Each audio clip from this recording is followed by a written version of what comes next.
শিক্ষার্থীরা, আজকের ক্লাসে আমি তোমাদের শেখাবো সমান্তরাল সরলরেখা অঙ্কন।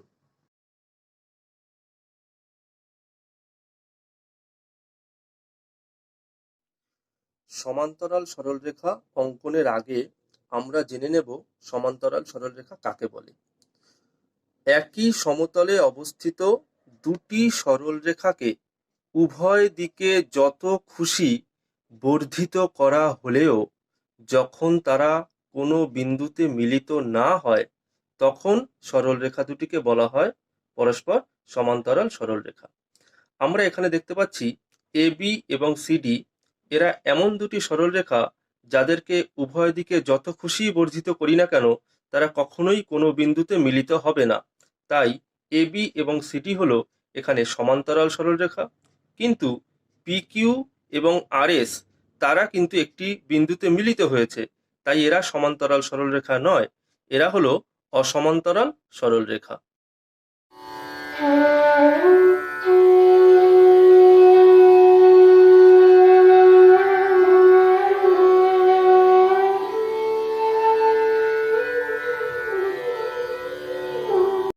সম্পাদ্য অঙ্কনের ক্ষেত্রে অঙ্কন প্রণালী বা আঁকার ধাপগুলি পরপর জানা অত্যন্ত আবশ্যক।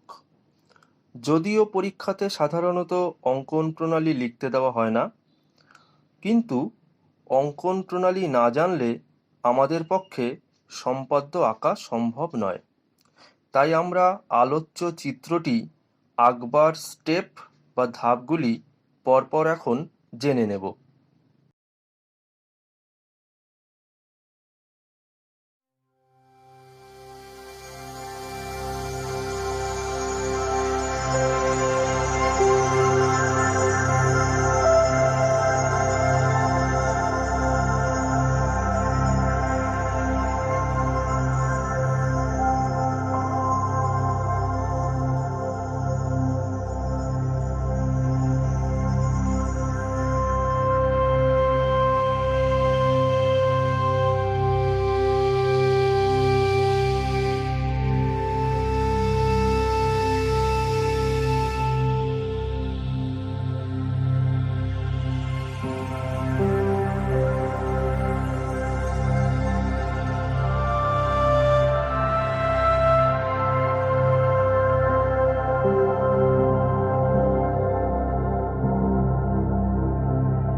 স্টেপ 1 অনুযায়ী প্রশ্নানুযায়ী একটি সরলরেখা অঙ্কন করব। যেহেতু আলোচ্য প্রশ্নে 8 সেন্টিমিটার দৈর্ঘ্যের একটি সরল রেখাংশের মাপ অঙ্কন করতে বলা হয়েছে, তাই আমরা 8 সেন্টিমিটার দৈর্ঘ্যের একটি সরল রেখাংশ অঙ্কন করলাম। স্টেপ 2তে বলা আছে যে সরল রেখাটির মধ্যস্থিত কোনো বিন্দু থেকে একটি নির্দিষ্ট কোণ অঙ্কন করব।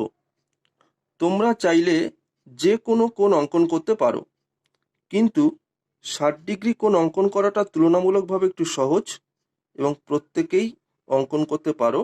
তাই আমি তোমাদের 60 ডিগ্রি কোণ অঙ্কন করে এই আঁকাটি দেখাচ্ছি। দেখো কিভাবে 60 ডিগ্রি কোণ অঙ্কন করছি।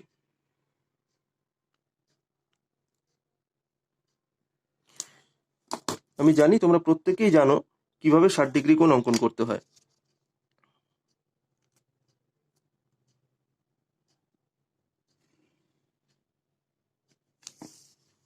আমাদের 60 ডিগ্রি কোণ অঙ্কন হয়ে গেল। 3 নম্বর স্টেপে বলা হয়েছে ওই কোণের বাহুর ঊর্ধ্ববিন্দু থেকে আমরা অনুরূপ কোণ অঙ্কন করব। তো যেহেতু 60 ডিগ্রি অঙ্কন আমরা আগে করেছিলাম, তাই 60 ডিগ্রির অনুরূপ কোণ হিসাবে আমরা আবার 60 ডিগ্রি কোণই অঙ্কন করছি।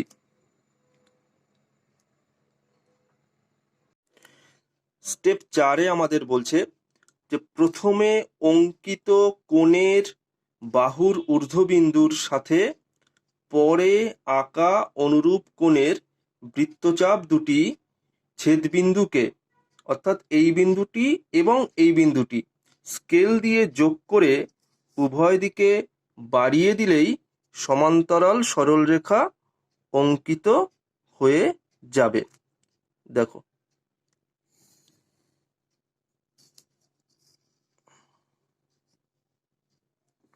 এবার আমরা নামকরণ করছি।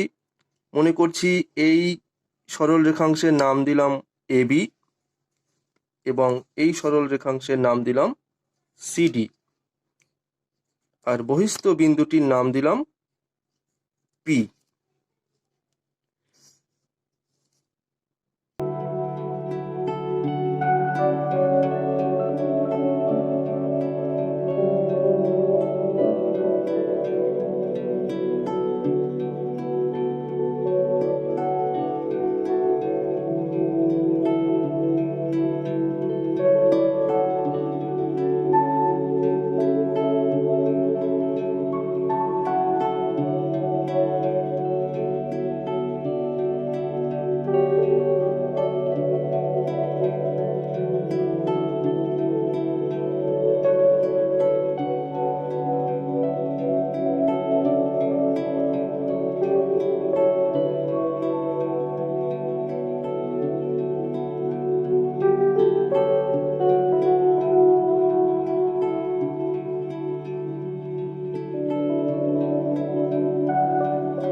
যে প্রশ্নে প্রদত্ত নির্দিষ্ট দূরত্বের মাপ অঙ্কন করব। আলোচ্য প্রশ্নে সরল রেখা দুটির, অর্থাৎ সমান্তরাল সরল রেখা দুটির মধ্যে দূরত্ব বলে দেওয়া হয়েছিল 5 সেন্টিমিটার। তাই আমি 5 সেন্টিমিটার মাপটি আগে অঙ্কন করে নিলাম। স্টেপ 2-তে বলা আছে যে প্রশ্নানুযায়ী একটি সরল রেখা অঙ্কন করব। আর আমাদের এই প্রশ্নে দেওয়া আছে 10 সেন্টিমিটার দৈর্ঘ্যের একটি সরল রেখাংশ অঙ্কন করতে হবে। তাই আমি 10 সেন্টিমিটার দৈর্ঘ্যের সরল রেখাংশ মাপটি অঙ্কন করলাম। স্টেপ 3-তে বলা আছে সরল রেখাটির মাঝামাঝি কোনো বিন্দুতে বসিয়ে নিচের দিকে আমরা এমন একটি বৃত্তচাপ অঙ্কন করব যাতে ওই বৃত্তচাপটি সরল রেখাটিকে উভয় দিকেই ছেদ করে। মানে এমন যেন না হয় কোনো দিকেই ছেদ করলো না বা যে কোনো একটি দিকে ছেদ করলো, তা যেন না হয়। অর্থাৎ এখানে দেখো, আমরা বৃত্তচাপটা এমনভাবে আঁকলাম যে রেখাটিকে এই বিন্দুর সাপেক্ষে ডান দিকে এবং বাঁ দিকে উভয় দিকেই কিন্তু ছেদ করলো। আমাদের এইভাবেই বৃত্তচাপটি অঙ্কন করতে হবে। এরপরে আমরা সরল রেখাটিকে বৃত্তচাপটি যে দুটি বিন্দুতে ছেদ করলো সেই বিন্দু দুটিতে বসিয়ে নিচের দিকে আবার দুটি বৃত্তচাপ অঙ্কন করব। তাহলে এই দুটি বিন্দু ছিল, এই বিন্দুটি এবং এই বিন্দুটি। এই দুটি বিন্দুতে বসিয়ে আমরা নিচের দিকে বৃত্তচাপ অঙ্কন করলাম। স্টেপ 5-এ বলা আছে যে সরল রেখাটির মধ্যস্থিত সেই বিন্দুর সাথে বৃত্তচাপ দুটির ছেদবিন্দু জুড়ে দিয়ে উপরের দিকে বর্ধিত করে লম্ব অঙ্কন করলাম। তাহলে দেখো আমরা এই বর্ধিত করে লম্ব অঙ্কন করলাম। এরপর উক্ত লম্বের থেকে প্রশ্নে দেওয়া সেই নির্দিষ্ট দূরত্বের মাপটি আমরা অঙ্কন করব। সেই 5 সেন্টিমিটার মাপটি যেটা আমরা আগে কেটে রেখেছিলাম, সেই মাপটি এবার আমি অঙ্কন করছি।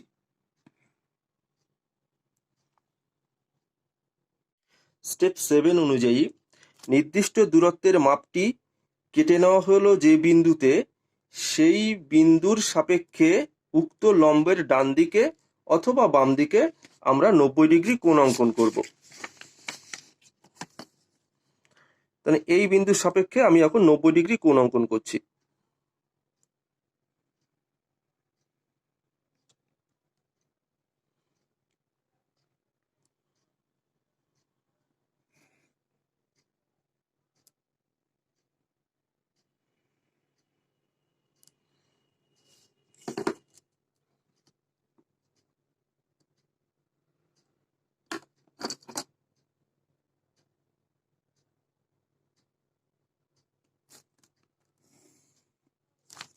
নব্বই ডিগ্রি কোণ আমরা অঙ্কন করলাম। 8 নম্বর স্টেপ অনুযায়ী 90 ডিগ্রি কোণের বাহুটিকে পিছনের দিকে বর্ধিত করলেই সমান্তরাল সরলরেখা অঙ্কন করা হয়ে যাবে। আমরা এই বাহুটিকে পিছনের দিকে বর্ধিত করে দিচ্ছি। তবে দেখো সমান্তরাল সরলরেখা অঙ্কন করা হয়ে গেল।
আজকের ক্লাস তবে এখানেই শেষ করছি। তোমরা নিজেরা চেষ্টা করবে বাড়িতে বারবার প্র্যাকটিস করার। কোনো অসুবিধা হলে আমাকে অবশ্যই জানাবে।